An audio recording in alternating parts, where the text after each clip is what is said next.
you all a question. Do you love yourself? Okay, so those of you who raised their hands, that's beautiful. Hold on to that. Now, how many of you had to think about it? How many of you hesitated? How many of you couldn't raise your hands at all? There are so many of us in this hall today, and yet I only see a few hands being raised, which is usually the case when I ask the same question in other events in Japan. 9 years ago, I was one of you. I couldn't say yes to this question, not even close. I was 28 years old, and I was obsessed. Obsessed with the way I look, obsessed with the numbers on the scale, obsessed with the reflection in the mirror, and I couldn't even look at myself properly because when I did, all I saw was not enough. But then, thanks to a professional opportunity, at that time I was working for the Minister of Foreign Affairs, and I was sent to Sri Lanka. I didn't think that Sri Lanka would be the place to save me, and that it would become the starting point of my entrepreneurship journey. Let me take you back a bit further. To understand where I was, you need to know where I came from. I grew up in Japan as a Japanese person. And in Japan, the idea of beauty is just so specific. It's so narrow, so judgmental, so suffocating. In elementary school, I was given a nickname for fun, a nickname that was related to my appearance, to my body, the shape of my body. The nickname itself, it went away after elementary school, but the idea of it stayed with me through middle school, high school, university, and even in my 20s. The idea of this nickname, it stayed in my head like a permanent resident that I couldn't evict. And it wasn't just the nickname that haunted me. It was everywhere. It was in TV, magazines, advertisement, in our smartphones, even our daily conversations between friends and family. And the message, it was pretty clear. Thin is beautiful. In fact, it's the correct shape. Also, the whiter skin, the better, or double eyelids are cute. There was this specific formula, and if you didn't fit into that formula, you were just wrong. When I tell you this story, you might be thinking of somebody very overweight or somebody clearly different from an average-sized girl, but that wasn't the case. I had a perfectly healthy BMI for my age, and actually some people might have even considered me thin, especially those from other cultures. But it's just that the environment I was in at that time, it was just so judgmental towards what beauty could be. So anyways, I did what most of us has experienced. I dieted. I counted the calories, I exercised obsessively, I pushed my body to its limits. And even working till late, I would still go to the gym and then go back to work with hardly any sleep because losing weight was my first priority at that time. And of course, I lost weight.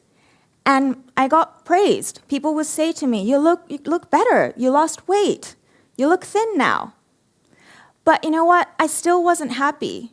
Because the voice in my head kept saying, if you let go now, you'll gain it all back. You'll be a failure again. You're only valuable when people are praising you. Even compliments got distorted. I wasn't being praised because I was happy or healthy or professionally successful.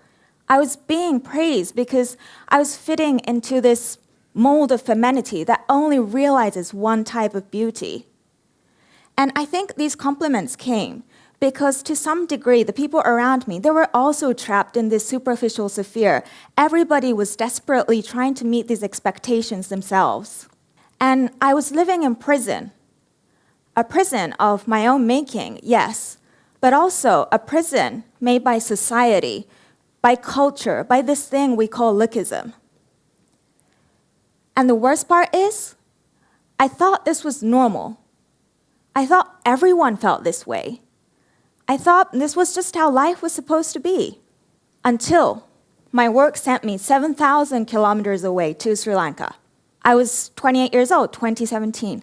And obviously I went there to do my work. So I was building my career, meeting people.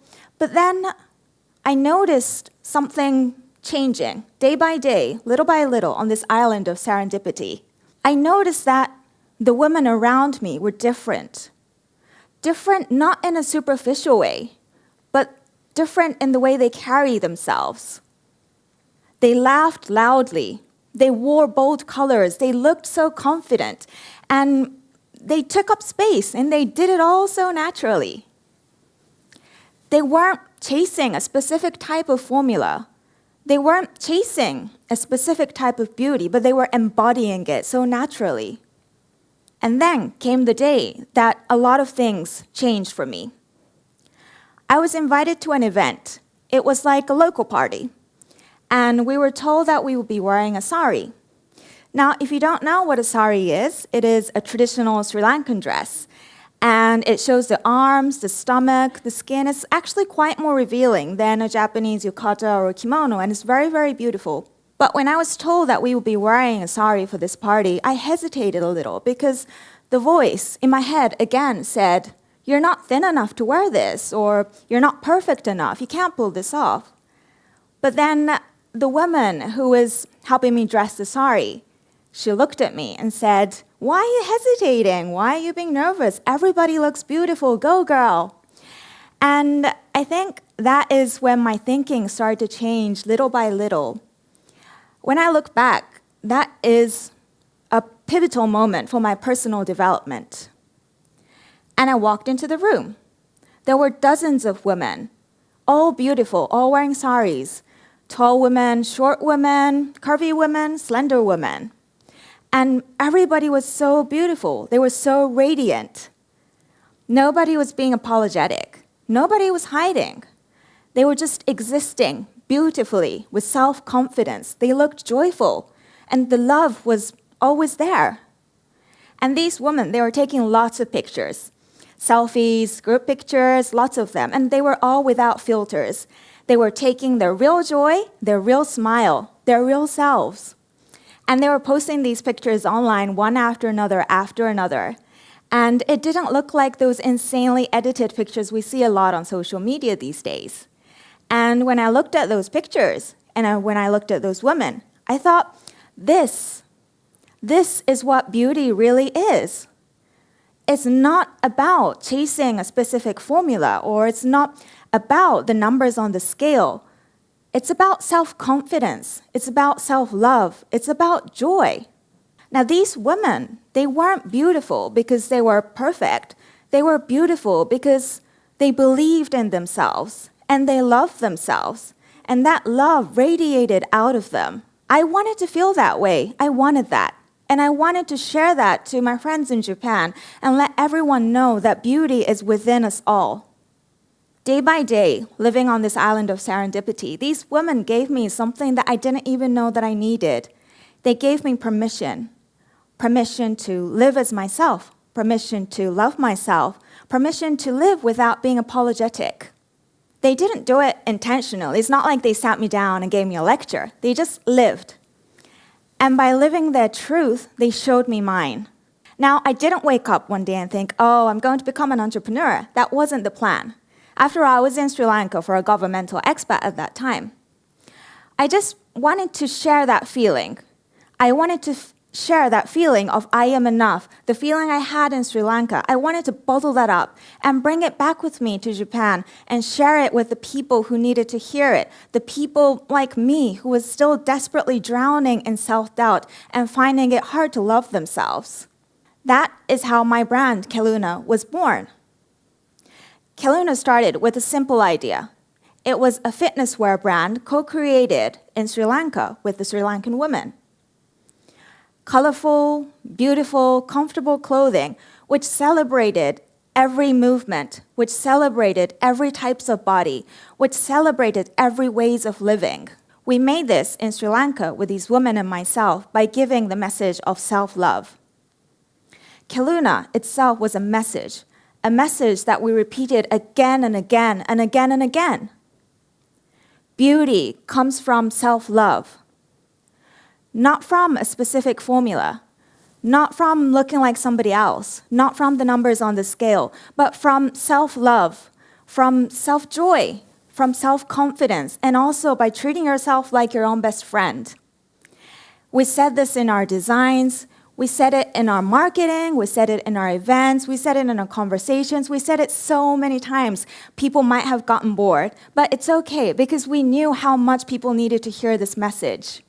And then I realized entrepreneurship is not just about business for me. It's about healing.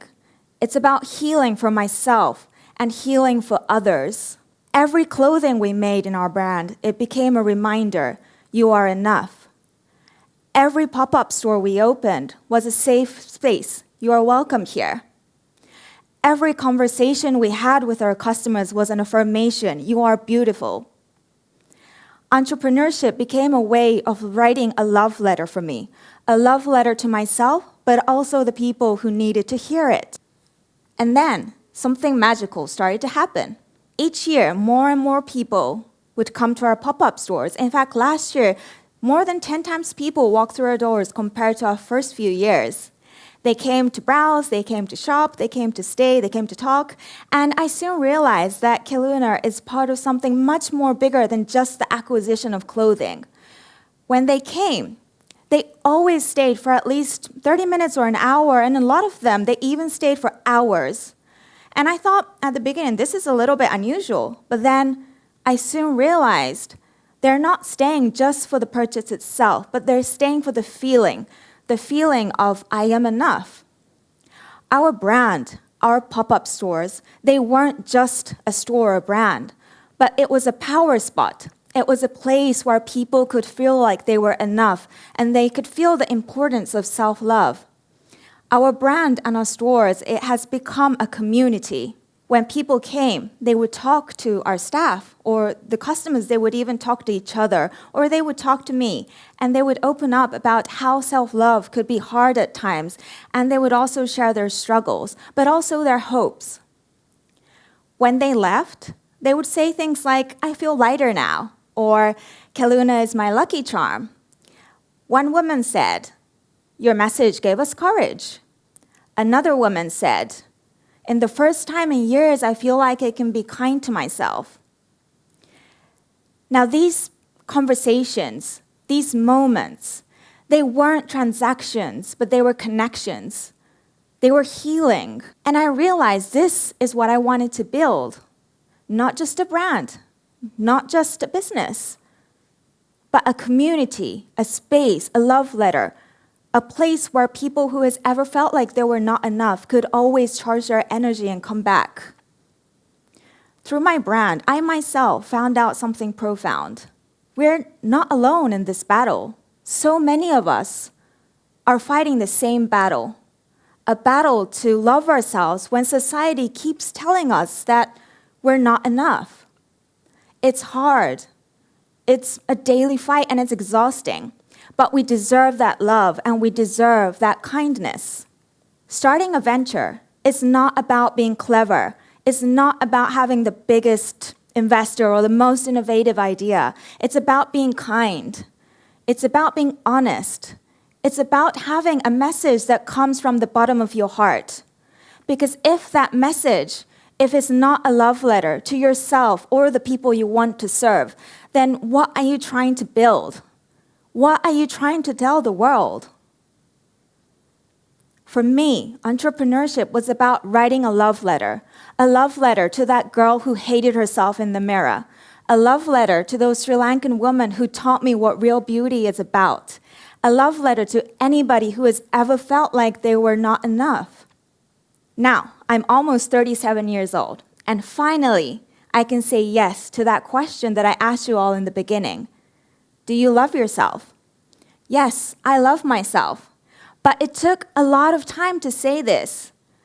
It took a whole country. It took building business from scratch, and it took thousands of conversations and hundreds of late nights and countless moments of self-doubt.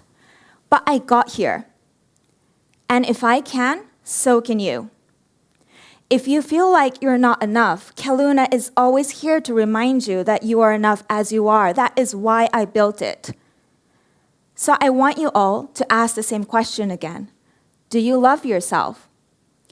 And if you hesitated, or if the answer is no, then I will be here to tell you that you are enough right now as you are, not when you look like somebody else, not when you're chasing a specific formula, but right now as you are. If you look at the mirror and if you can't say I love you to your reflection, or if you can't hug yourself right now, You will get there. I will let you know that you are worthy of that love and you deserve that kindness. Here's my challenge to you. Be your own best friend. Treat yourself like you would treat somebody you care about. Talk to yourself like you would talk to somebody you love. Forgive yourself like you would forgive your best friend, because you deserve that kindness and you deserve that love.